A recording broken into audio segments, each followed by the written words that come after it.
podcast is part of the Sports Social Podcast Network. Thanks for choosing this free Anfield Index podcast. If you'd prefer to listen to this or any of our other shows without adverts, then now's the time to check out Anfield Index Pro. With AEye Pro, you can supercharge your entire listening experience. You'll not only get all of our podcasts without the ads, but you'll have them far faster with our quick publish feature available exclusively for subscribers.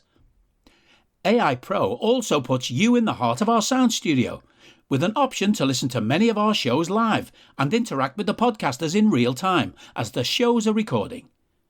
Upgrading couldn't be easier.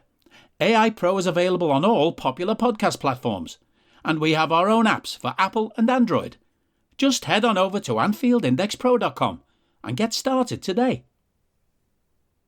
Hello and welcome to AEye Scouted on Anfield Index Pro. I'm Dave Hendrick, joined as always by Mr. Karl Matchett. How are you, sir?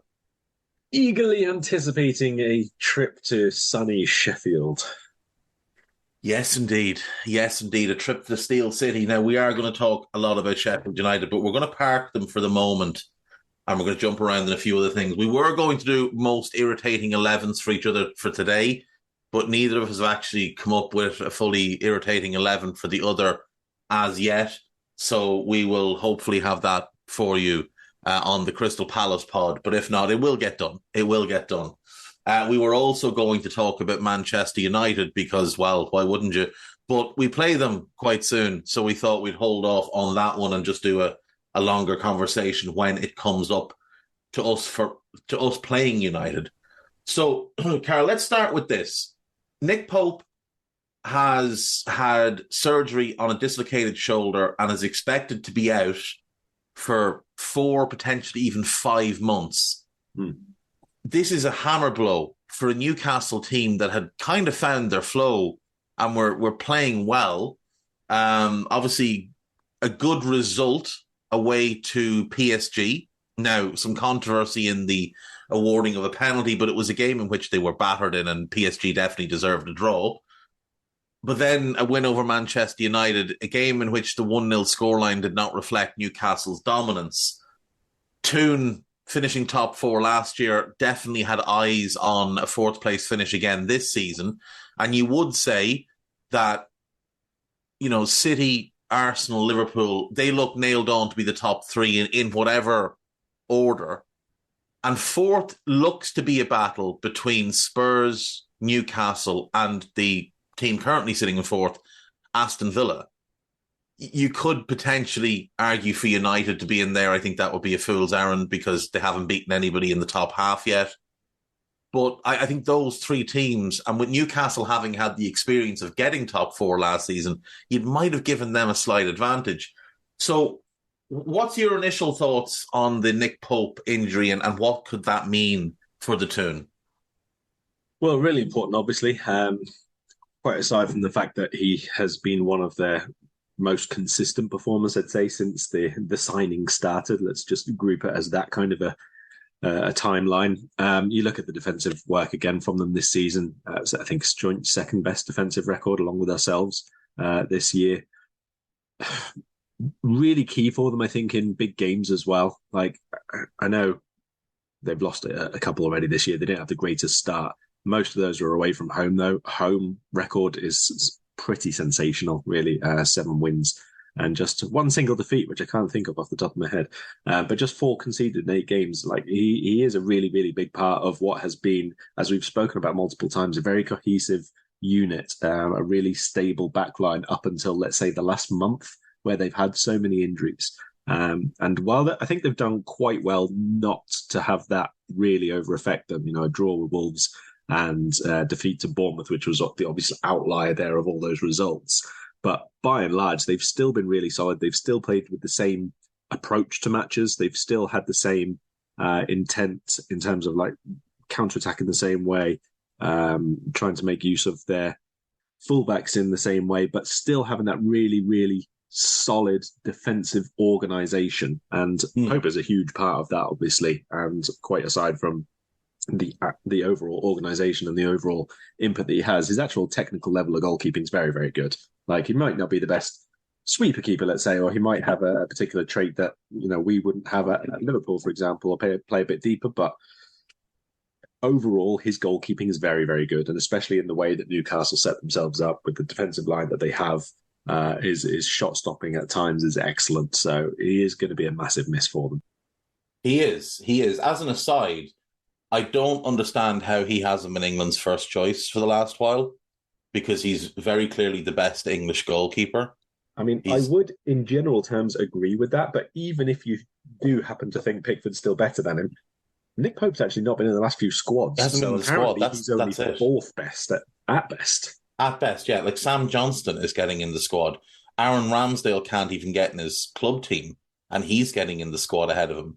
Nick Pope is considerably better than both of them, and I think he's considerably better than Pickford. But like you said, like Pickford, there's the Southgate element, which means, you know, even if you're not playing well or you're just not very good or whatever, if you've done well for him, he will keep you in the team. We've seen that with Harry Maguire. We've seen that with Henderson. We see it with Calvin Phillips. We see it with a couple of others. Nick Pope can't even get a look in, and he's not even getting in the squad, it's a complete farce, to be honest. But back to Newcastle, what's remarkable about that defensive record, Karl, which, like you said, same defensive record as us. They've also scored the same number of goals as us, now hugely helped by their 8-0 win over Sheffield United. But they've had that defensive record without Sven Botman for most of the season. And like, he was, in my view, the best centre-back in the league last season. And he hasn't been there for most of this year, and yet they've maintained this outstanding defensive record. Last season, they had the joint best defensive record in the league, along with Manchester City. But one of their issues was they struggled a little bit for goals. This season, the goals have been a bit more forthcoming. Again, heavily reliant on that 8-0 win over Sheffield United to boost their numbers. But even without that, they would have had 24 goals in 13 games, which is better than they were averaging last season. So they're clearly going to have to do something here. Now, they will have Martin Dubravka to step in, and he's a fairly reliable Premier League goalkeeper, or at least he was. He has clearly declined, but it's an opportunity now for him. They've also got Loris Karius there, who you'd imagine now takes a spot on the bench, and maybe plays in their League Cup game. But I think they're going to have to dip into the market. So there's an article here from the Mirror with 6 potential options. So I thought we'd look at them and then potentially any other names that you can think of. So the first name on the list is Aaron Ramsdale. Clearly out of favour at Arsenal. There has been talk that, you know, he's quite upset by the situation. You could see in his most recent appearance against Brentford that it has had a big effect on his kind of mental state. You know, he just looks like a player whose head is a little bit gone. I would imagine Arsenal, if they were willing to sell him in January, would want a lot of money. And I don't really see the logic in Newcastle spending a lot of money to buy somebody who isn't an upgrade on Nick Pope. If you're going to spend a lot of money, you've probably got to be buying your long-term fixture in that role. And I just don't see that Aaron Ramsdale fits that bill. I don't think he fits an Eddie Howe team, because what Howe is looking for there is he's looking for a real steady Eddie. He's looking for someone that he can rely on to come up big in big moments and not make mistakes. And that's kind of what Nick Pope is best at, is not making mistakes. Ramsdale, for me, just doesn't really fit the bill.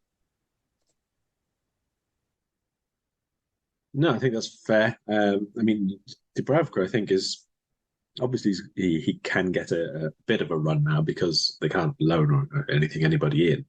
But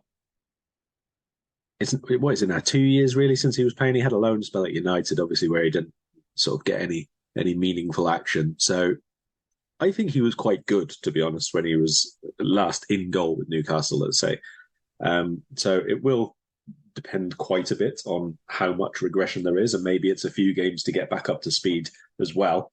But generally speaking, I think they would be all right with him if it was a case of top 6 is the ambition, assuming that there isn't a massive regression there. But if there is, or if they don't feel comfortable that between him and Karius there's enough, consistency or anything at all there, then I mean, I think it's fairly well documented at this point. I wouldn't be going for Ramsdale. If it's a loan and there's nobody else you can get, then fine. He's a Premier League level goalkeeper.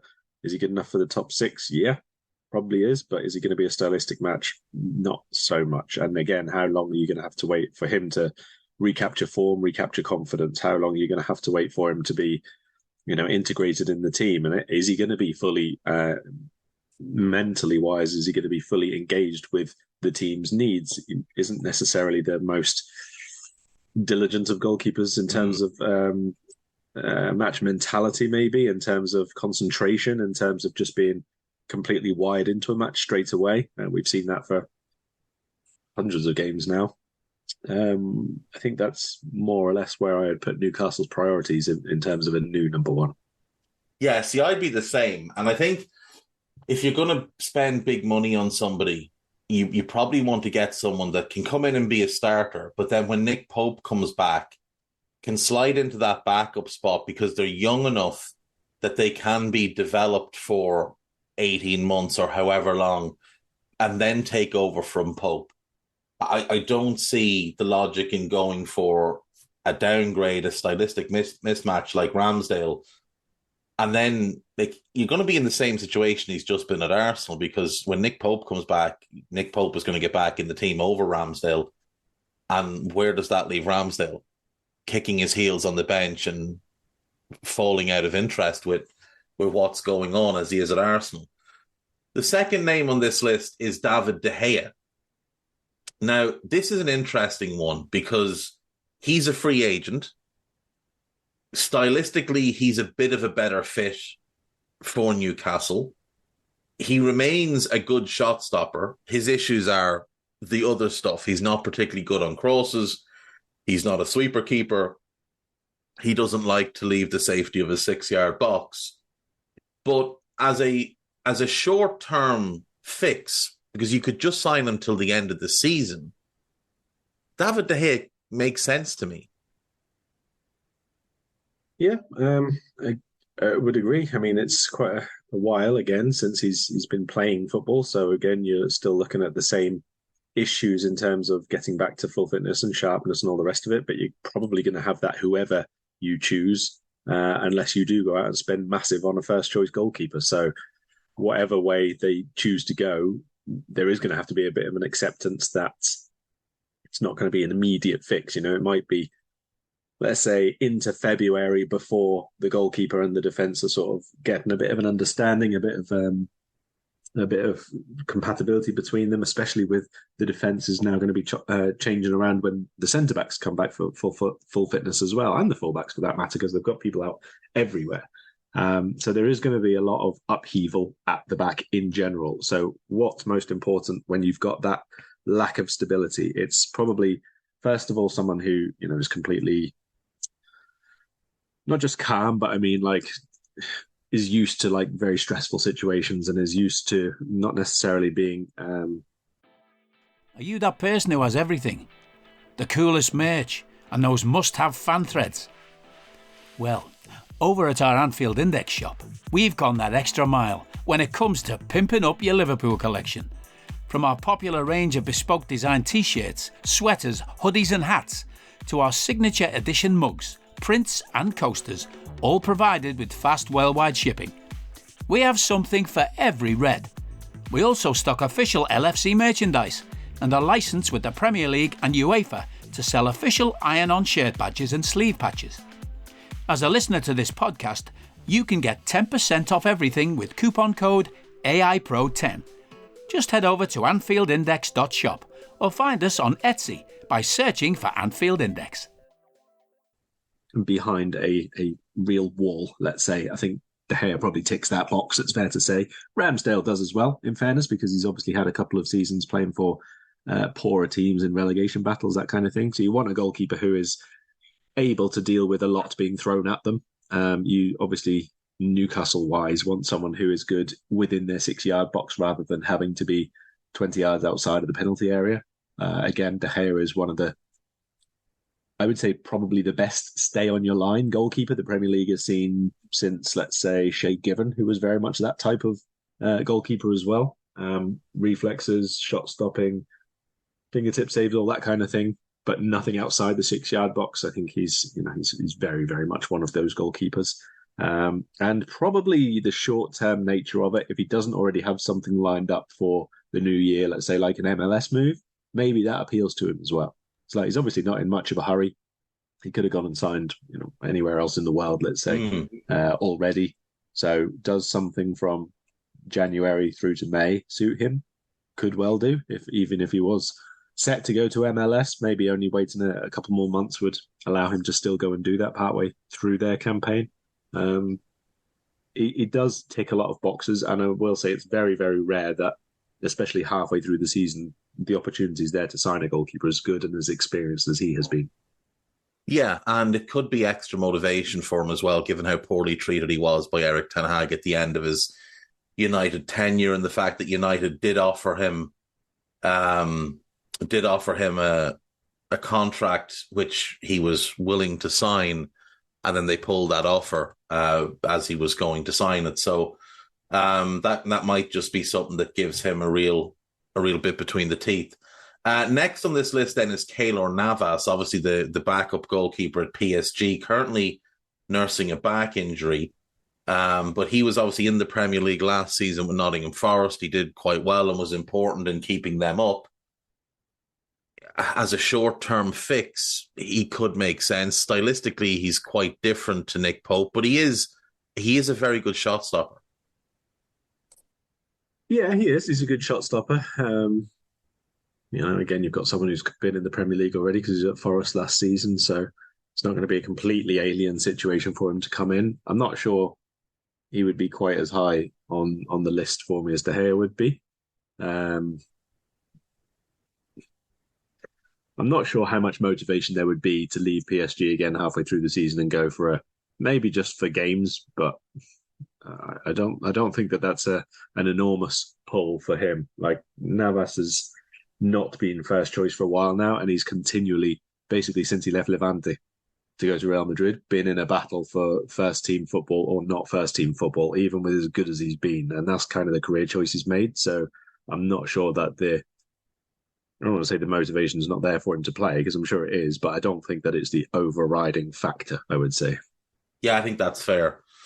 Next up is a former Liverpool goalkeeper, Peter Gulaxi, who's lost his spot at RB Leipzig. Now, he tore his ACL back in October of 2022, but he is back fit and healthy again, but he just can't get back in their team.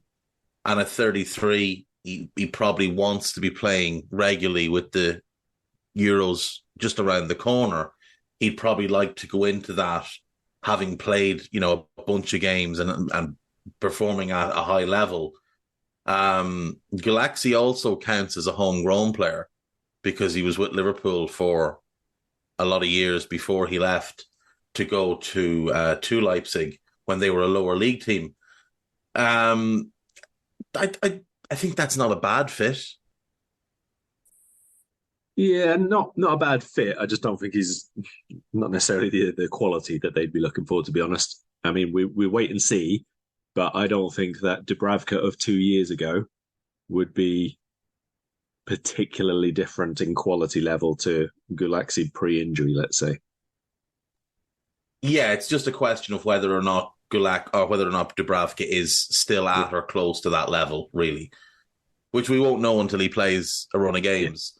Mm-hmm. Next up, and I think this would fall into that same kind of category, Lucas Fabianski of West Ham, who's obviously lost his place to Areola. I genuinely don't think West Ham would allow him to leave at this stage, because they'd have to then go and recruit a backup keeper themselves. And I don't see Fabianski as the type to push his way out. He's also 38 years of age.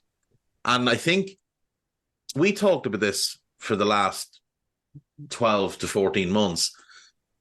Moyes stuck with him far longer than he should have, including the entirety of last Premier League season, when it was very clear that Areola was the better keeper. And I kind of feel like Fabianski owes David Moyes a little bit for extending his career the way he did. And Fabianski should probably, if he's going to play the rest of this season and maybe next season before he retires, I kind of feel like he owes it to Moyes to stay at West Ham as long as Moyes is there. I mean, he must be coming out of contract fairly soon, right? Is it the end of this season or anything like that? I'm not sure. Let me check. Because if so, that's the only real way out that maybe you would think. Like he's yes, they might have to go and recruit someone else, or they might have a third choice. They're happy to be the backup for the next 6 months, 5 months, probably.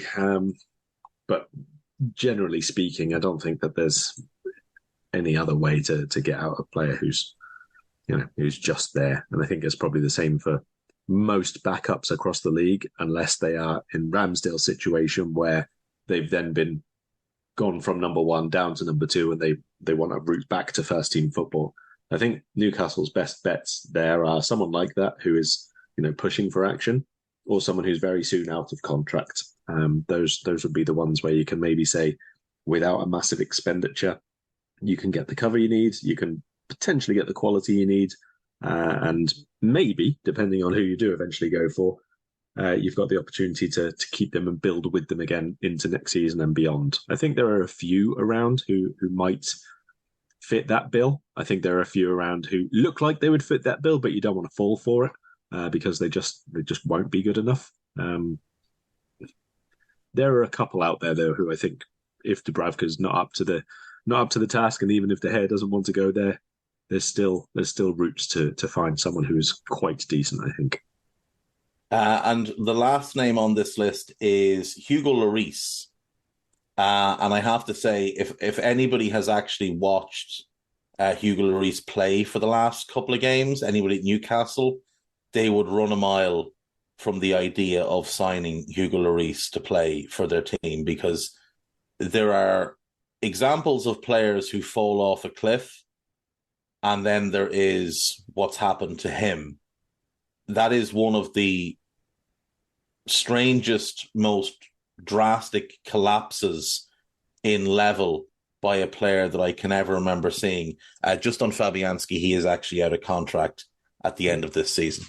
Right, so possibly he could be a short-term option, or possibly he just, like you say, waits and then him and Moyes both depart together and become the new Harry Redknapp and Nico Kranjčar duo, signing for the same teams wherever they end up.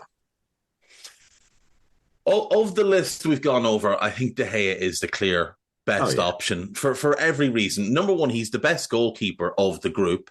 Well, I would still say he's a better goalkeeper than Aaron Ramsdale. Number two, he's out of contract and free. You could sign him tomorrow.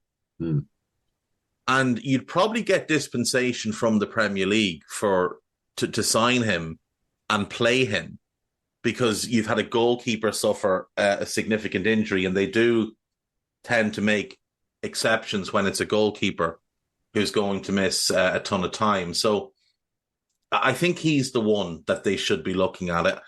Other than that, is there anyone you'd look at and think, do you know what, long term, that's probably the way they could go? Like a young goalkeeper who could come in, start for the next 4 months or whatever, and then slide into the backup role for maybe the end of this season and next season, with a view to taking over as the first choice again in, say, 2025. The one for them who I would explore to see if it's possible, and it is partly dependent on a completely different person, is Andrew Lunin at Real Madrid, because he was a backup for Courtois and was promised like he'd get obviously opportunities. But then when Courtois got injured, first thing they did was go and bring in Kepa on loan. So he still had a few games this season. Like, he is still getting some action, but it's not a lot. So it's not a high volume. And, he's, I think, 24 now, 24 or 25, maybe turns 25 soon. So I would look and see if there's the option to do that, because Real obviously have another 70 goalkeepers in the youth teams anyway. Courtois was missing from, was it August? So you'd be looking at maybe by March or so, he might be looking to be on the comeback trail.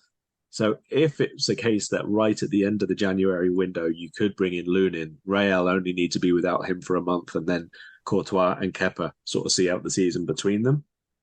If there's an option to do that, I would be looking at it at least. Lunin also only has a year left on his deal, if I remember rightly. He's 2024 expiry, 2024, 2025, either a year or only this season. I can't remember which one. But he's a really good goalkeeper, and he's still young enough that you can make him kind of be however you want him to be in terms of his positional play. But he is good. He's definitely capable of being a first team goalkeeper in his own right. Maybe not for a Champions League contender right now, which is obviously what Real Madrid think, but certainly for a club trying to get to that level, I think he would be worth taking a look at. Yeah, I agree. And I think from a physical profile, he fits the bill as well for what Eddie Howe wants. He's a big, tall goalkeeper. He's got decent command of his box. 7 appearances this season for Real after 12 last season. So he's ahead of the pace he had last year. And he's a guy that played quite a bit when he was younger before he joined Real. Hasn't really had the opportunities, has had multiple loans, and obviously had that really impressive loan at Oviedo a couple of years ago that brought him to a lot of people's attention. I do think that would be a good signing for Newcastle potentially. And like you said, he's young enough to be able to mold. He's out of contract in 2025, so 18 months left in his deal come January. Real might want to cash in. The other one I'd look at, who's younger than Lunin, but might be tougher to sell the idea of you're going to start now, then you're going to be back up, but the long-term plan is your first choice, is Mamardashvili at Valencia. Because I think he has the potential to be an exceptionally good goalkeeper. Was one of the better goalkeepers in La Liga last season. At 23, I feel like he's the right kind of age. He's the right physical profile. He's a great shot stopper. And I think he's still young enough that you can develop the other sides of his game to whatever you kind of want, whatever specifications you want to develop them to. Now, he's been linked with a bunch of moves. It was a bit of a surprise that Valencia kept hold of him in the summer. He is contracted till 2027, so they would likely want big money, but I think I'd be comfortable enough to commit pretty big money to him, given what I think his potential could be. Yeah, that's probably fair. Like I said, there's definitely a few around that they could bring in if they're looking at spending fairly big on who will be the new first choice. But I guess the other side of that is like Nick Pope's not exactly very, very old, is he, for a goalkeeper? And he's, in very, very good shape. So assuming, I know a shoulder obviously is a bad thing for a goalkeeper, but I don't think it's completely debilitating over the longer term. So even if he, struggles with a bit of a comeback into the end of this season, 31 years of age, I'm sure they're still looking at him and thinking like 3 years of him more is definitely going to be more or less the same level. So it has to be. Answer me this question. If Newcastle's ambition is to win the Premier League in the next 3 to 4 years, is Nick Pope good enough to win the Premier League? I don't think he is. No, I would agree, but I would also be very, very surprised if Eddie Howe is the manager who, at this stage, can make them win the Premier League. And if it's not going to be Eddie Howe, then I don't really see any way for them to decide what kind of goalkeeper they would need for that period of time as well to be at that kind of level. Because that is very fair. Might want a very, very different style of number one. Yeah, that is very, very fair. Now, look, full credit to Eddie Howe. I think he's done an outstanding job there. Exceptional, yeah. And the fact that, I said this I was talking to Dan Kennett the other day on Twitter, and I said to him, I've only ever seen one manager before make such a drastic alteration in their approach to how their team plays. Nick Pope, what Bournemouth did, how wide open defensively were, how attack-minded they were, how naive they were, to this Newcastle team, which is dogged defensively, a gnarly team to play. They're properly cynical. They bend whatever rules they can bend. They dabble in the dark arts. I think that other than, if you look at like Thomas Tuchel's Dortmund, which were uber attack minded and probably the most exciting team in Europe for his 2 seasons there, to his Chelsea team, which, you know, was footballing terrorism.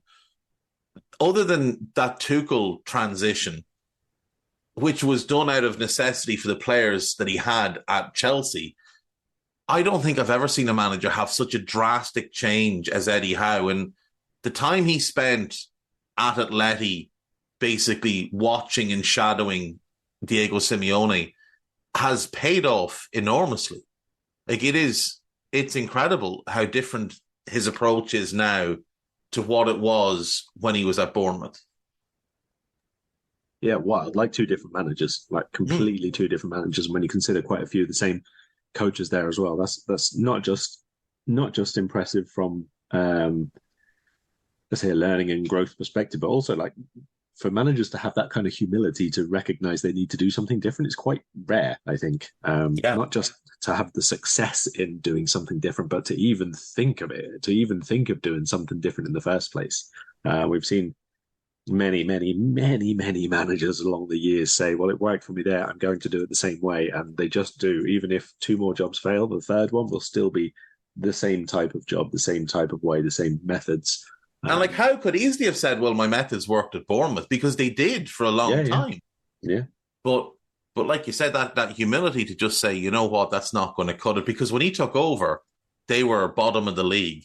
And I remember we talked about it and we were like, Eddie Howe's not a particularly good defensive manager. And the first thing they're going to need to do is shore up the defense and try and grind out results. And Eddie Howe's never really been a grinding out type of guy. And he came in and he has transformed that club. Like, he genuinely has transformed that club. And I think it's fair.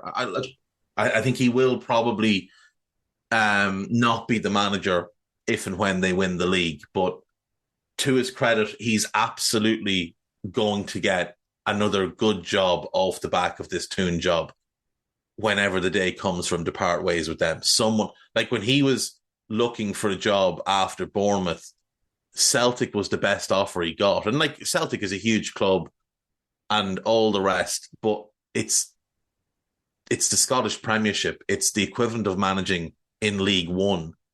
That's the job he was getting. He wasn't getting a Premier League job. He wasn't even getting championship offers, according to Eddie Howe. And yet he waits his time, gets the Newcastle job, and he's done remarkably well. He's turned his entire career around. And I think he's also, in the way he's done it, he's probably made himself appealing to clubs around Europe as well, who look at it and go, well, like, look at the impact he's had there, from foot of the table to Champions League in, I think, 20 months in total for that transition, and now sustaining another push for Champions League while competing in the Champions League and doing pretty well in the group. I know that they're not in the top 2 at the moment, but I think they've got a chance to get out of that group. Right, let's park that there. Before we get to Sheffield United, I just want to go quickly around the main leagues in Europe. I want you to give me one team that's we'll go league by league. Give me one team in each league that's kind of a curious tale for you this season that you're interested to watch more of, either because they've had a really good start, or they've been very disappointing, or there's a particular player or 2 at the club that you want to keep an eye on. So let's start with France.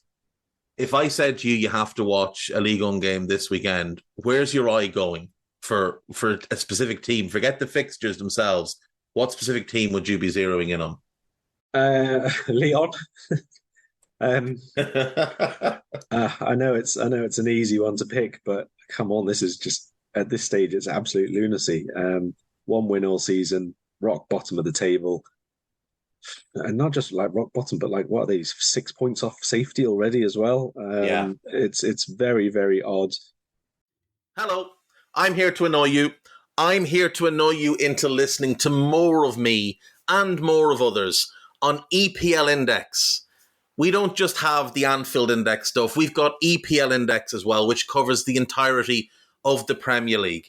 And we have 3 podcasts and a whole bunch of really good writing on EPLindex.com.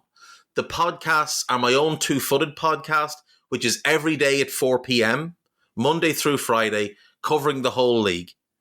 We have A Tad Predictable, hosted by Tadiwa. You know Tadiwa, he does Anfield Index. He presents A Tad Predictable before every Premier League match week. And then Kevin DeVries and his crew on the EPL Roundtable, they're every week after the Premier League match week. So make sure you listen to everything we're doing on EPL Index and follow us there on Twitter at EPL Index. Thank you. Bye-bye. I know you said like ignoring the fixtures, but actually the next 2 fixtures I genuinely would watch as well. Obviously the Marseille one because of all the nonsense about what happened in the lead up to the match last time. This is the rearranged fixture that we play on Wednesday after the bus attack, and then they play Toulouse at the weekend. And obviously we've had a few goes at watching Toulouse this season as well. So I would watch both of those. It would have to be them for sure. You don't always want to pick teams to watch purely because they're rubbish, but because that would just be very, very dull. But specifically to find out why they're being so rubbish still at this point, you know. So they've had obviously a managerial change. They had 2 managerial changes. They've had 2 now. Grosso came in and then has been sacked now. Yeah, Grosso has gone for so Laurent Blanc and Grosso sacked this season, and we're just into December. Yeah. Is Saga the official appointment, or is he just there at the moment, though? I think he's just there at the moment. I don't think he's been made... Has he been made the permanent manager? I mean... No, he's the interim. He is the interim. Yeah. So, I mean, like, they've tried a couple of different things, and I mean, I'm not talking about managerial here. I mean, tactically, they tried a few different things. The one thing you would say that they do keep looking to is, like, the idea of like the homegrowns and the younger players and the few players who previous seasons didn't really get the chance, they're staying involved. And so you can kind of understand that they might not be elite, but then they've also got players who have been like really, really good for quite a long time. At least, you know, if we say top half of France good, then we're comfortably covering ourselves, but they're nowhere near it. Like Maxence Caqueret and Lopez and Lacazette and Kadewere and Ryan Cherky's now getting his big run in the team and like all of this other stuff, and it's just not worked at all. So a couple of viewings of why it's all gone horribly, horribly wrong for Lyon. Tagliafico as well. I forgot he was there this season. Yeah. That's worth investigation, probably.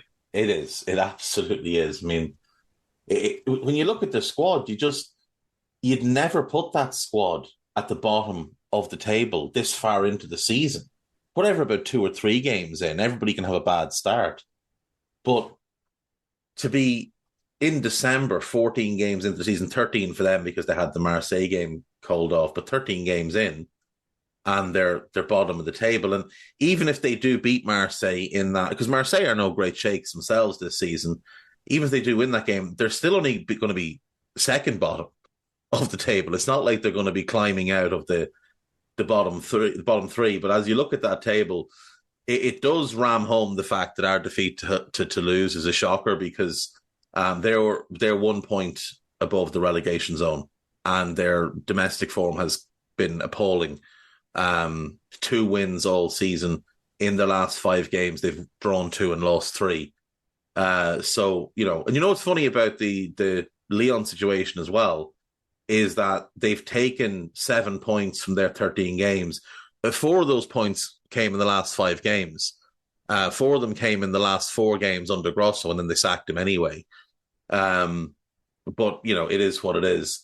I think that's a fair shout. And like you said, this weekend, or they've got Marseille on Wednesday night, and then at the weekend they're playing Toulouse at home, and that's a must-win for both sides. So that's an interesting one for certain.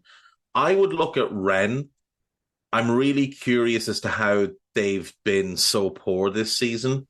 They currently sit 12th, and they've lost 3 of their last 5. they have a very, very talented squad, but it's not clicking for them at all this year. They're another team that has made a managerial change this year.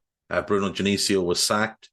Julian Stephan was brought in. He'd obviously been there before, done a very good job, left to go to Strasbourg, which was kind of a downwards move. Well, he left and then went to Strasbourg, but it was a downward move for him. His time at Strasbourg didn't work out and he was sacked, and now he's back at Rennes, and we'll wait and see if that has the desired effect. But you look at that squad and, Arthur Thiete is an excellent defender. Martin Terrier, we were being linked with him a couple of years ago. Baptiste Santa Maria, Calimundo, Guri. There's loads and loads. Christopher Wu, the good young centre-back. Nemanja Matic is there this season. Desiree Doué, one of the most exciting young attackers in Europe. Enzo Lafay was a big signing for them in the summer. You'd look at that squad and you'd wonder how it is that they're struggling so badly, but there they are, struggling really badly.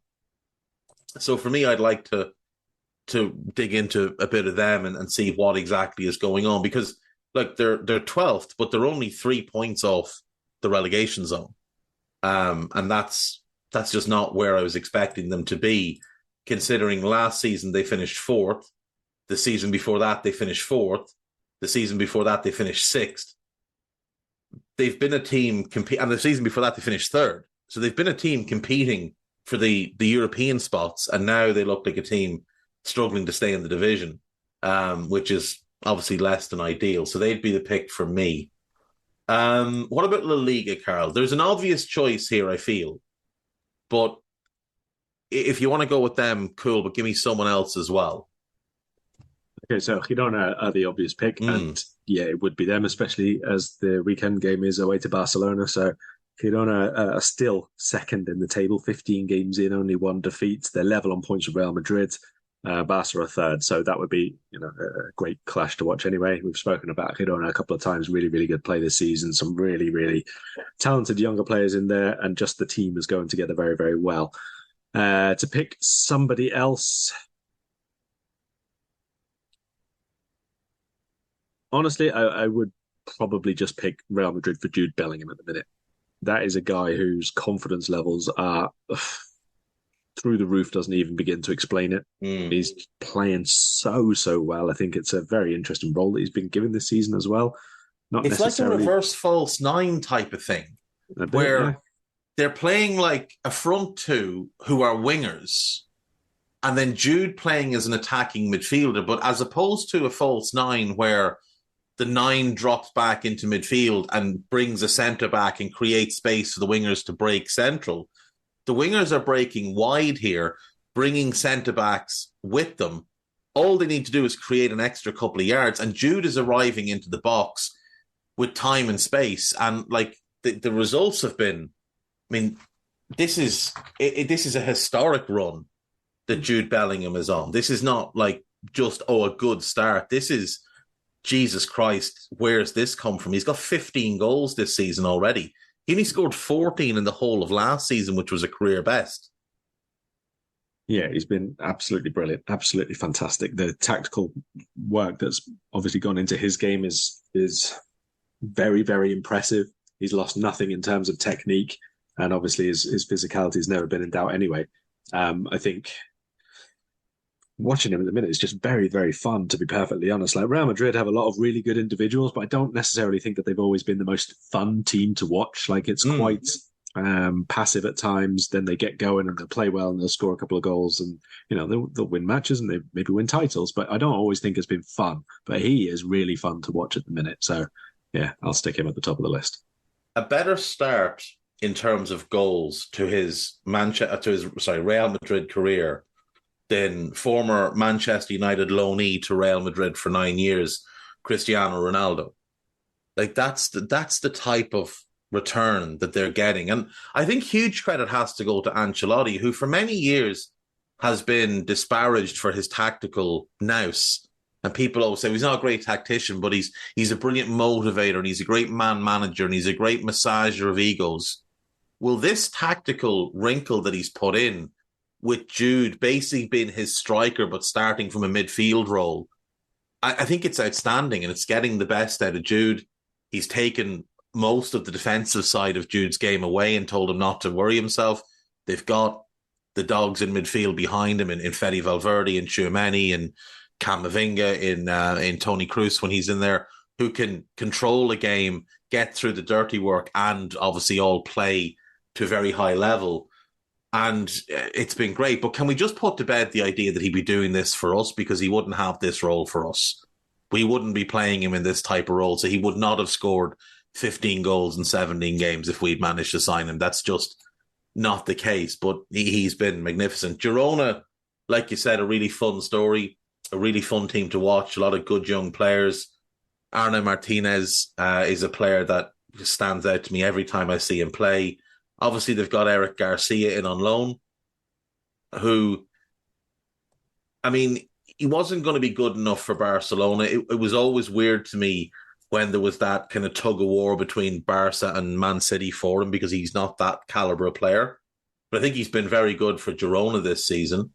They've got Pablo Torre in on loan from Barca as well, and he's very fun. I've enjoyed watching him. Viktor Shankov is there, player I've always liked. We've talked about him on this podcast a bunch of times. They got him from Dynamo Kiev in January for a pittance, like €5 million, and he's having a good season as well. And there's just a lot of fun players, and there's some players that will be known to, you know, people that don't watch anything outside the Premier League. You've got Paulo Gazzaniga is there. You've got Daley Blind. Yangel Herrera, who didn't play in the Premier League but was owned by City for years, is there. And Christian Stuani, the old talisman, who's maybe the biggest legend in Girona's history at this point, having been there since 2017. He's still playing, he's still contributing, he's still getting goals. They're just a really fun team. Yeah, I mean, they've added so much to La Liga this season. Just obviously on the basis of somebody new being up there, that's always interesting in itself. But the fact that it's, you know, such a big turnaround in the squad, Michel's tactics, the approach that they've had, it's all really, really impressive. Yeah. And, you know, credit to them. They can lose to Barcelona and they'll still be second after this weekend. So all going very well for them right now. On to Serie A, Karl, which is quite a curious league this year. Milan obviously did a bunch of stuff in the summer. People were very hyped about it. And they've been little more than mediocre this season. They're third in the league, 6 points off top. Napoli have had a dreadful run so far this season, and they're already on manager number 2. And I have to say, I'm not keen on Walter Mazzarri as the manager of Napoli. I don't think he's any good, frankly. He hasn't been good since he left them a decade ago. So that's a bit of an odd one. Roma are very, very average. Lazio and Atalanta have been quite poor domestically. Who's the team standing out to you in Serie A this year?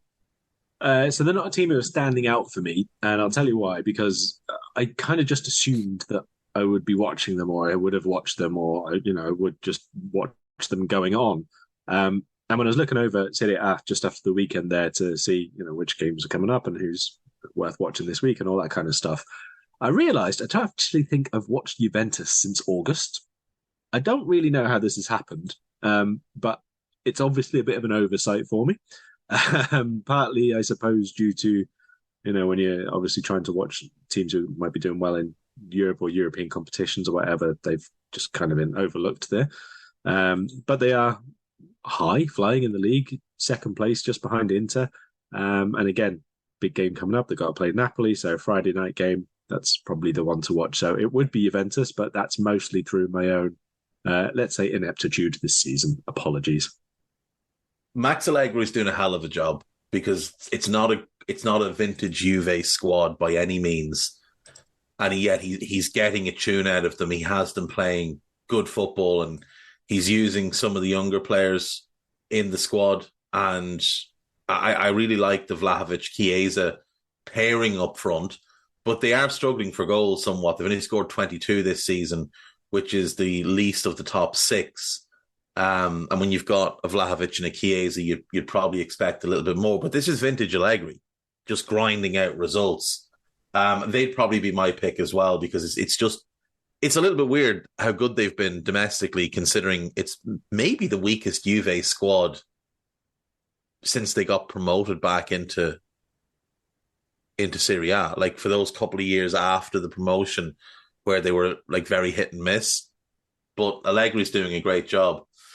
What about the Bundesliga? And again, there is a very obvious pick here. But outside of the obvious one, and I do, if you want to go on the obvious one, absolutely do, because they're well worth it. But is there anyone else who's a curious tale? So the obvious one being Leverkusen, of course. Yeah. Shabby, unbeaten, Europa League candidates, blah, blah, blah, all of that. Sure. I would actually be this week going for Lois Behenda, Leipzig forward. Tried to watch a few bits of him this season, but also earlier on in the campaign, it obviously became very, very quickly about one, Dortmund, and a certain English youngster that we'll no doubt talk about as the campaign goes on a bit more, and two, about Leverkusen. So Leipzig have been, I wouldn't say off the radar, because still been seeing a couple of games, but not as closely. And I think Lois Openda is at the minute maybe in the best form of his career by some distance. Last few matches, scored twice against Cologne, didn't score against Mainz, one against Red Star, one against Freiburg, an assist against Wolfsburg, scored twice against Man City, scored again against Heidenheim. Really, really good form, really, really good signing. He hit the ground really almost perfectly for them, 10 goals in 13 games. I like his all-round approach, but he's still someone I need to see quite a lot more of to say, how high I think he's going to go or whatever. So I think Lois Openda now needs to be a bit higher on the to-do list. Yeah, I mean, he was really good for Lens last season. That was kind of his breakout season. And he earned this move to Leipzig. And obviously Leipzig had also the previous summer gone big and knew they had a striker coming in. And it was a little bit of a surprise when they went and bought Openda as well, considering how much hype there'd been about Sesko. And I mean, I think there will come a time where the two of them, if they stay long enough, form a really good pairing, because I think their skill sets should mesh quite well. But this season, it's been all about Openda. He's absolutely worth a watch. And there's a few others in that squad that are worth a watch as well. The most curious team to me, though, is Stuttgart. I mean, last season they were an abomination and just stayed in the division. This season they're currently third. They don't do draws, 10 wins, 3 defeats. Good going forward, pretty strong defensively. It's just an amazing turnaround for Stuttgart from where they were last season. So I'd like to watch a bit more of them. But like you said, I mean, Leverkusen is the obvious way to go. Like, just the football that Xabi has them playing is phenomenal. And Florian Wirtz is one of the most entertaining players in Europe to watch. He is a magician. Well, it's your lucky day, week, whatever you want, because Sunday's game is Stuttgart-Leverkusen. So there you go. Yeah, it should be a good one. Right, let's move on to Sheffield United then. So, before we started recording today, the owner of Sheffield United, Prince Abdullah, went on TalkSport and confirmed that Paul Heckingbottom has left the club and Chris Wilder has been reappointed as manager. Now, Chris Wilder obviously did fantastic work there in his first spell at the club, bringing them from League One into the Premier League, keeping them in the Premier League in his first season, a very good first season where they finished in the top half, and everything appeared to be going very well for them. Then they spent a bunch of money, most of it very badly, and in his second Premier League season, they were an absolute shambles. He left the club in the March of that season. They had 14 points from 28 games, one of the worst teams in Premier League history. And if you actually go back and look at that season, it was much worse than even the 14 points might suggest it was, because through the first 17 games of the season, they took 2 points, a draw at home to Fulham and a draw away to Brighton. Then they had a run of 3 wins in 5. Then they lost 4 in a row. And then they beat Villa. And 2 weeks later, he was gone. So 4 wins and 2 draws.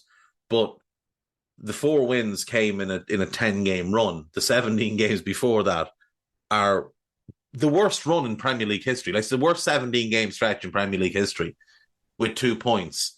Since leaving, he's gone to Middlesbrough.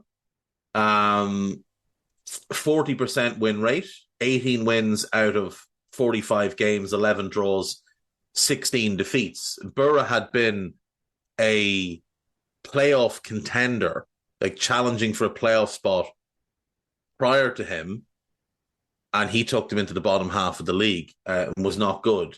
He was sacked by them on the 3rd of October 2022, and then he rocked up at Watford in March of this past year. He oversaw 11 games. He won 3 of them, and he was sacked by them.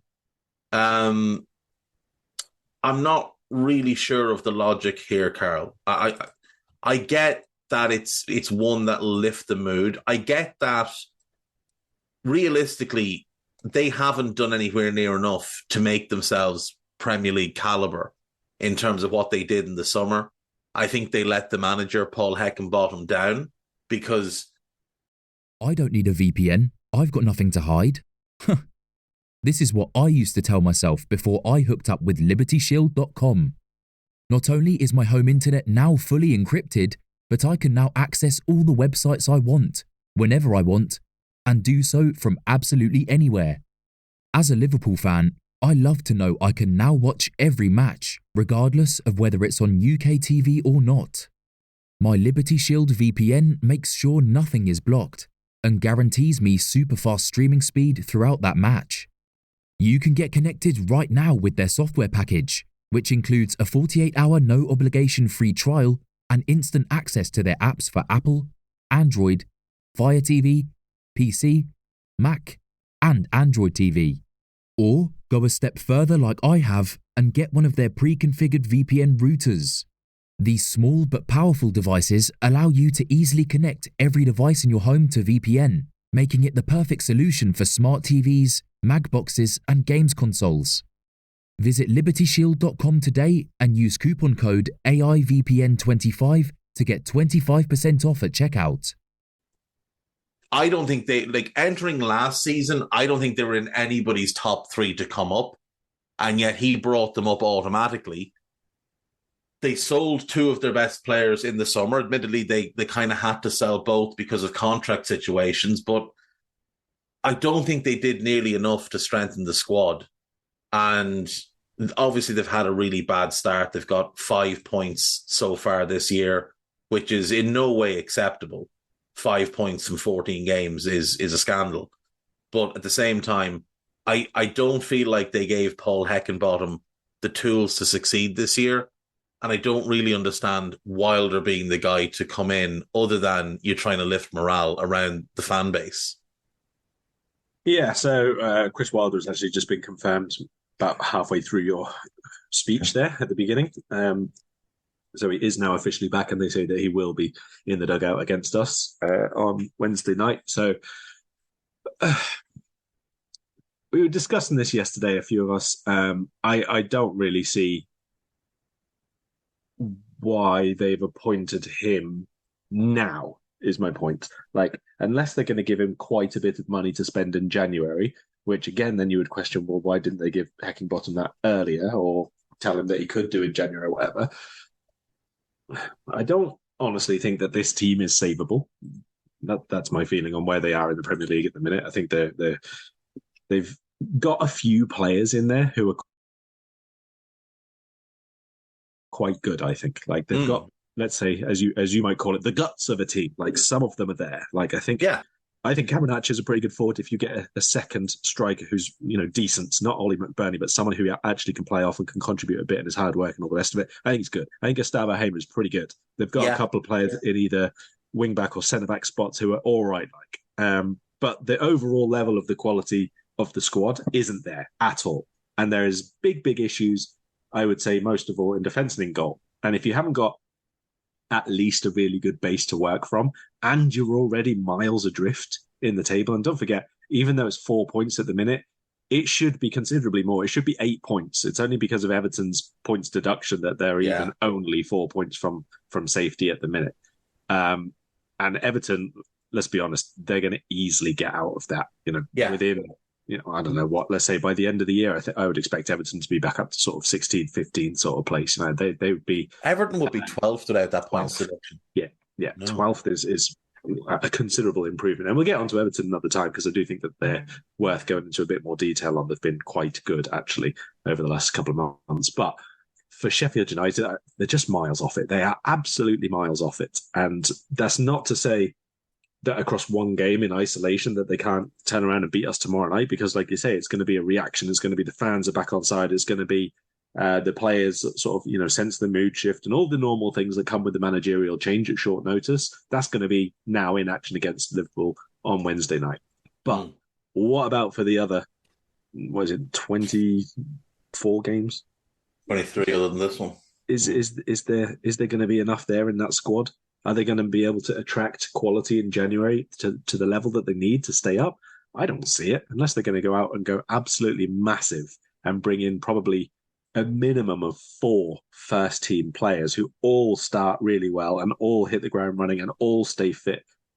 It's such a big ask. It really, really is. Yeah, it is. It's huge. And the thing is, when a new manager comes in, we always talk about the new manager bounce. What can you realistically say that's going to be? 5, 6 games? Their next 6 games in the Premier League: Liverpool, Brentford, Chelsea, Aston Villa. Both of those, by the way, Chelsea and Villa, are away. Luton and Manchester City. If we're being honest and we're looking at that run, Liverpool home, Brentford home, away to Chelsea, away to Aston Villa, home to Luton, away to Man City. Realistically, can you see them getting more than 4 points from that? Because I can't. I don't see them getting more than 4 points from that, new manager or old manager. I think potentially a draw with Brentford, and you should beat Luton at home. But other than that, I just can't see that they're going to go to Stamford Bridge, to Villa Park, or to the Etihad and get anything other than their arses kicked. Because they can't defend and they can't score goals. Yeah. I don't see it having enough of an effect tomorrow night against us to change what seems to be, a fairly straightforward win for us.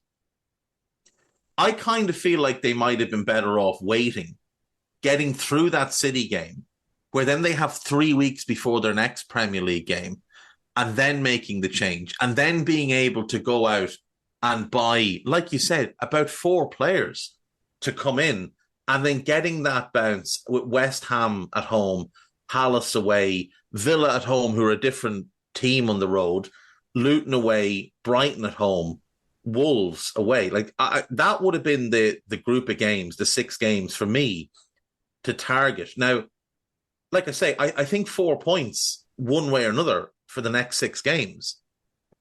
But the 6 after that, I think there's probably 12, maybe even 13 points they could potentially get in that 6-game run up until Arsenal, who'll batter them.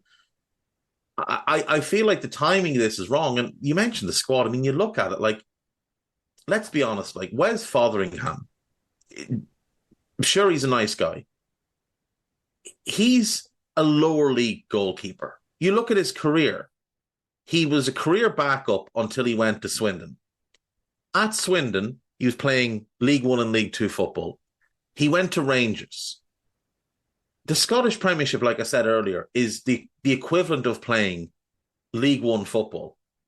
And what's crazy about it is, after 3 years there, he lost his spot on the team. He was the backup at Rangers. He joined Sheffield United to be the backup. And when they went down, he was doing well in the Championship, but he clearly wasn't a Premier League caliber keeper. So for me, you've got to go and get a keeper.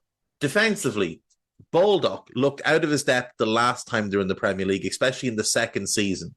Max Lowe can't stay fit and has never shown that he's good enough to play in the Premier League. Alston Trusty, I have no idea. He looks good one game and he looks an abomination the next. Chris Basham was out of his depth the last time in the second season. He was good the first season. He was dreadful the second season. John Egan is well past his best. I do really like Luke Thomas. I do really like Ahmed Hodzic, but he has struggled with the physicality of the Premier League. Jack Robinson's not a Premier League caliber footballer. He just isn't. Jayden Bogle, he's a talented player whose development has not gone well at Sheffield United. Yasser Larouchi, there's no evidence he's a Premier League caliber footballer. They have been missing Norrington Davies all season, but Luke Thomas is better than him and he's been playing the same position. And I don't know anything about Sajdev or Bayuba, the two youngsters. But in midfield then, John Fleck's not a Premier League caliber player. I do like Gustavo Hammer. Ollie Norwood struggles in the Premier League, did the last time, has this time. Koulibaly never gets a look in. I do like Vinicius Souza. I think he's quite a good defensive midfielder. Tom Davies has been injured. Ben Osborne's not a Premier League caliber midfielder. Anis Slimane, I do quite like the look of, but he's barely played. James McAtee's super talented, and I think he was a good loan addition. And Andre Brooks is another youngster, and who knows. Ryan Brewster hasn't shown anything at the Premier League level. Ollie McBurney is not good enough at the Premier League level. Cameron Archer is very fun, and he's a good player, but like you said, they need a partner for him. Bene Traore seems quite raw and maybe not quite as ready for this level as they had hoped he would be. William Asula, Louis Marsh, and Antoine Hackford are all young players that, they're not ready for this level yet. Realistically, you're looking at a goalkeeper, two centre-backs, and one in midfield and one up front, really. If you want to be in any way competitive, that's what they need. They need to bring in 5. You could maybe get away without the midfielder because Tom Davies will come back. You do have McAtee. Slimane could get more chances. You've got Sousa and you've got Hammer. So you could maybe get away without a midfielder. Though I still don't understand why they didn't buy Tommy Doyle in the summer when City were willing to let him leave. I don't understand why they didn't go and get him because he was so important to them last season. That squad is just miles and miles off being Premier League capable. Like, you need to bring in 4 really good starters. And to do that, you're going to have to spend, 70, 80, 90 million? And are you going to do that when you could spend that money and you could have a good second half of the season, but because your first half of the season was so dreadful, it's probably not going to be enough anyway. Like, it probably isn't going to be enough anyway. If they take 4 points from the next 6 games spring up to New Year's, that'll have them on 9 points. I'm going to guess that's 6 to 7 points off safety at that stage. Maybe a little bit more. Even if you do 6 to 7, like, you have a good back half of the season, you might take 5, 6 points more than Forest. It still won't be enough because your goal difference is going to be atrocious. You're minus 28 in the goal difference column after 14 games is staggering.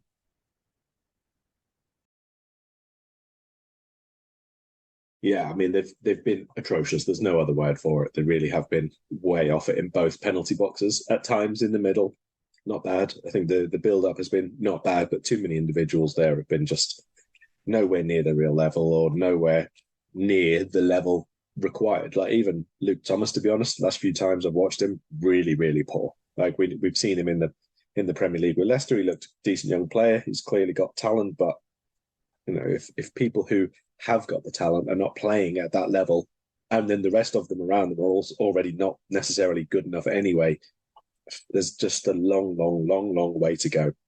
And do you know what? Even if they thought that Wilder, let's say they're looking a little bit longer term, right? And Wilder's the man to bring them back up, which I get it, it's fine. He's done it before. That's fine. But again, why now for the change? It still doesn't really make a whole heap of sense to me that they would look at it and say, he's the best chance we've got of coming back up, but also then the best chance of staying up the following season when last time that didn't really go too well, did it? No, it didn't.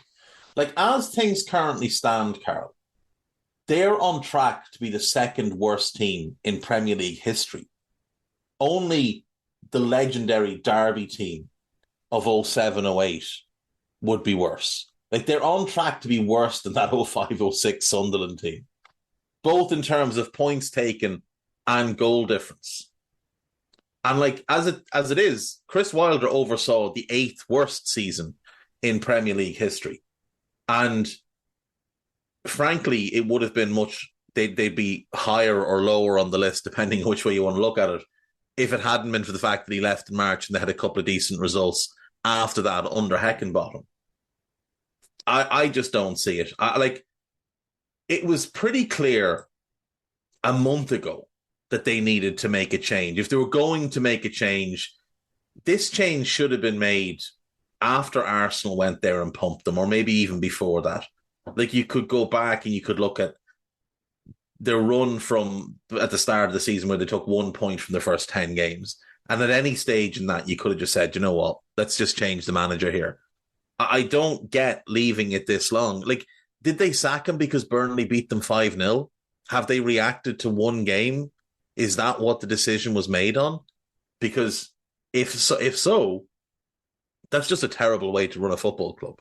I never liked this idea. You know, we were reading about Moyes last season routinely coming into the weekend. Oh, if West Ham lose this weekend, David Moyes is going to be sacked. But what are you sacking him based on one game for? Like, how does that help anybody? Surely this decision has to be made based on what's already happened, not what might happen this weekend. You can't have managers living that sort of life where they're one game from the sack. Just sack them if that's the case. If you've made that decision that we're going to sack you after this game, if you lose, you've already made the decision to sack them. You just haven't told them yet. Like, so for me, I would have either waited through the next 6 games because I think it's a lost cause, or I would have sacked them 6 games ago. I think the timing is just so strange. And like the day before Liverpool come to town, like Liverpool could well, and you know, Jurgen hates Chris Wilder. So yeah, it's motivating for them. It's also going to be motivating for us because Chris Wilder has not had good things to say about Jurgen. Chris Wilder was one of the managers who was most against the 5 sub rule, and then used them routinely when he went to other jobs. You know that Jurgen's thinking back to when he came out and said, well, congratulations, you've got 3 subs and 1 point. And he's having a good old laugh to himself. But Jurgen will be motivated for this one as well. Why are you sacking him the day before you play Liverpool? Yeah, I mean, it's mildly irritating for the team coming to visit, which just happens to be us this time. But I would assume that of all the many factors, the upcoming game isn't the one. Whether or not you think it should be, I don't really think doing it the day before a match is particularly helpful. There's not really a lot of time to prepare anything, and this is like the busiest Premier League run of days that Sheffield United will have had in the last several weeks. So again, it's quite strange timing that they've gone for a midweek when they've got a midweek game when all the other ones they haven't. So, but whatever, that's the decision that they've made, and just roll with it. Now we know more or less how it'll be a very similar sort of setup. I'm sure they'll have somebody remaining in place, crossing coaching staffs to sort of feed a bit of information over fitness and form recently and who's been training well and all the rest of it. But I'm sure Wilder also knows quite a lot of the squad there anyway, to be honest. Yeah. I mean, a lot of the players that are at the club now are his players that he signed while he was there the first time. It will be, like you say, it will be curious to see if many of the staff have that carryover. Stuart McCall, I believe, is going to stick around. He was kind of integral to what Paul Heckingbottom was doing there. Looks like Jack Lester, the goalkeeper coach, the head of player development, is going to stay, and Matt Duke, the goalkeeper coach, also going to stay. Mark Hudson, who is tagged as the defensive coach, also seems to to be staying now. I think we could question whether he's done a particularly good. Is he just joining now? No, he came in the summer. So we would have to question if he's done a particularly good job in his role as defensive coach, considering their defensive record is absolutely scandalous with 39 goals conceded through 14 games. So this game is I don't imagine Wilder's going to have any real input on the tactical setup for this game because he's not going to have the time. He's not going to have the coaching time to make any kind of changes. And you don't really want to start pricking about with things and getting your centre-backs overlapping and underlapping when you've conceded 39 goals in 14 games. You might just want to park the bus a little bit here. But I assume Fotheringham plays in goal. If we go based on appearances thus far this season, let me just actually pull up their injury report and see where they stand, because I'd imagine there's a couple. Egan, Baldock. Loads of defenders out. McBurney suspended, obviously, after the red card. He should have got 2 red cards at the weekend, by the way.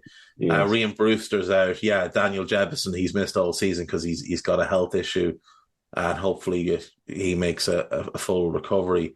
So Fotheringham in goal, Bogle right wing back, Thomas left wing back, Ahmed Hodzic, Trusty, and Robinson probably as the back 3. Yeah, maybe Robinson in the middle. Seems likely. Yeah. But aerial dominance. In midfield, Darwin might have himself a good old time. In midfield, I assume Vinicius Sousa starts. I assume Ollie Norwood starts.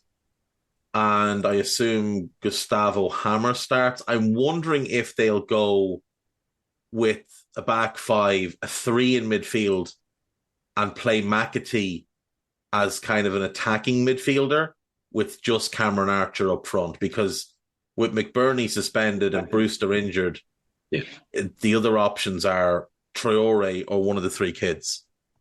Yeah, I would assume that that's the setup that they go for, but maybe Fleck starts over McAtee. Oh, possibly. He did play against Burnley and was absolutely horrendous, but he is one of the Chris Wilder acolytes. So, yeah, potentially. That's not a good team. That's not a good team at all. We should be going there, Karl, and beating them quite comfortably, new manager or no new manager. We should be going there and putting 3 or 4 past them. What are we expecting from this Liverpool team in terms of lineup? Do you think there'll be much change from what we saw at the weekend? Not loads. I do think that Jones comes back in for Gravenberch for this one. Obviously, Kanate will expect to come in for Matip, but I don't think that most of the rest will change. I don't think there's an immediate need to respond with sweeping changes, despite what was a really poor first half performance. But obviously, quite significant improvements do need to be made here. Yeah. I mean, Matip injured, so he's obviously out. We're also without Thiago, Andy Robertson, Diogo Jota, Alisson, and Stefan Bajcetic, obviously. Do you think there's a possibility Trent might start in midfield? It's possible.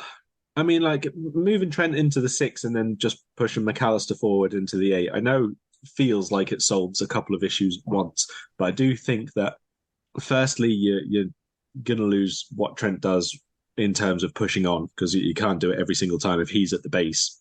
And secondly, we don't really have anybody at all then who has a really good positional sense. So we should dominate most of the ball, so that shouldn't be the biggest of issues. And if they do just play one up front, then again, it shouldn't be the biggest of issues. And Kanate's recovery pace means even if they break from deep past the defensive midfielder, it might not be the worst thing in the world.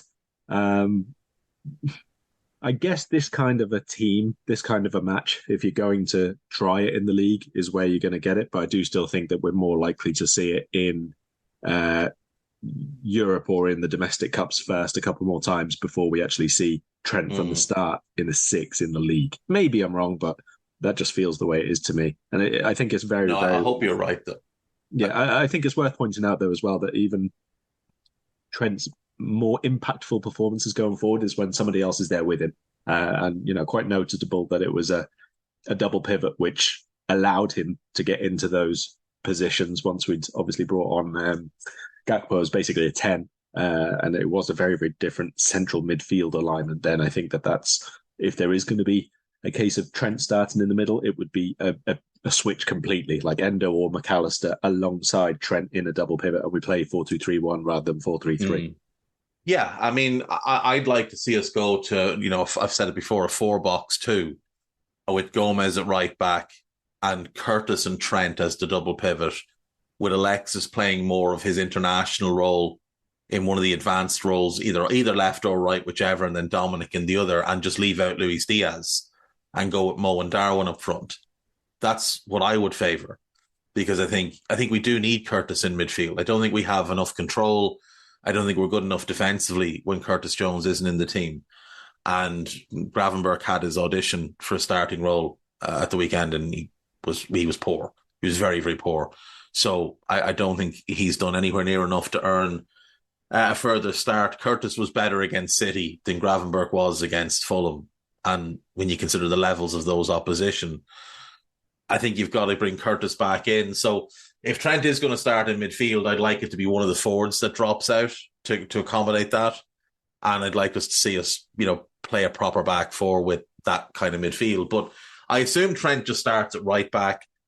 So we go Kelleher, Trent, Kanate, Virgil, Costas, Dominic, Alexis, Curtis. Again, I would rather see Curtis play as the sixth than Alexis, but it is what it is.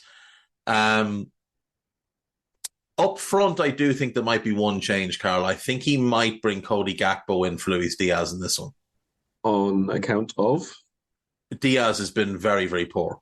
Very, very poor. He was dreadful at the weekend. He doesn't seem to have his burst. He doesn't seem to have confidence in himself. Everything is slowing down when the ball gets to him, whereas we kind of need him to be an outlet, and he's not doing that. Everything is checking back inside, whereas when we first signed him, up until the Arsenal injury, he had the confidence to break down the line and try and get round his fullback. Now everything is cutting back inside. Now that may be a tactical thing, but it's not working for us. And if he's going to be doing that cutting back inside, Cody Gakpo will do it better than him. And Cody Gakpo is a better crosser of the ball than Luis Diaz as well. I don't think Diaz warrants a spot in the team at the moment. I don't think he's been good enough to warrant a spot in the team.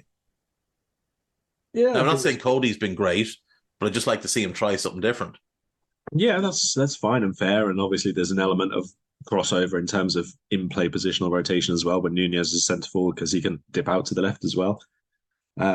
I have no particular issue with this. I know there's obviously extenuating circumstances around Diaz, but that by that same token, maybe you need to give him a little bit longer, whether that's in or out of the team, to let him get back to full concentration, full comfort levels, and full form. That's fine. And also, the games are quite quick at the minute, so we do need to protect certain positions. And with Jota out, that is one of the areas wide forward. So yeah, a little bit of rotation there is not going to be any bad thing.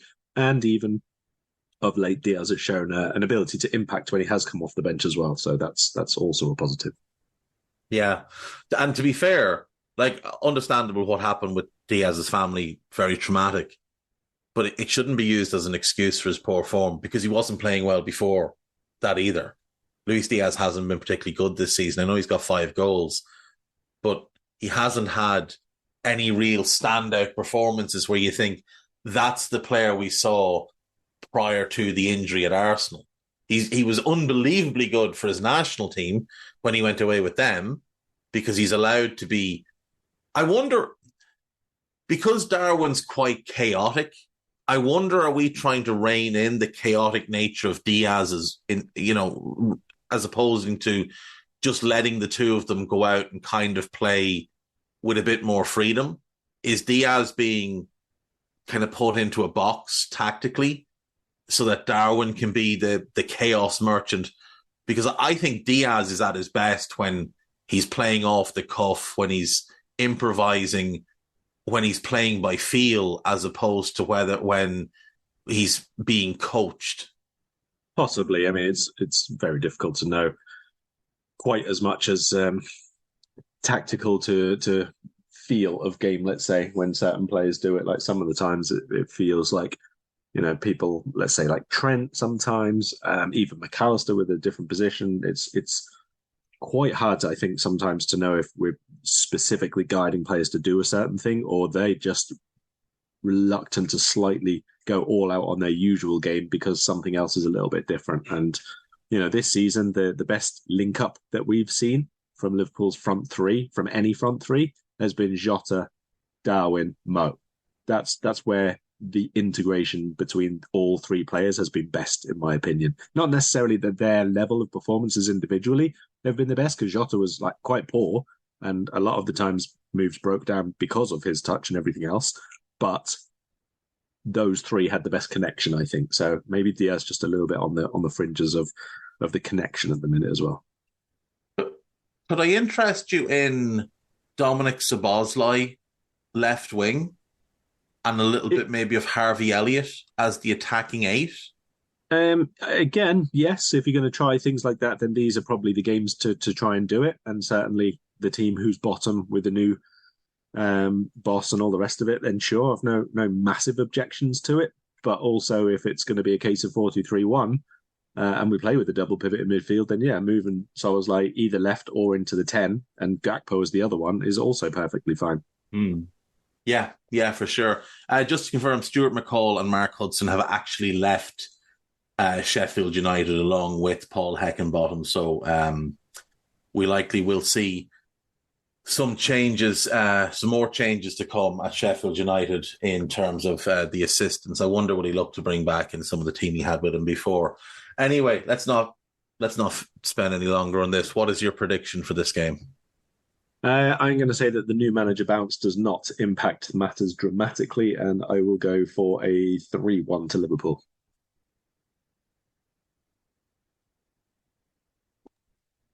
I want to go 5-0.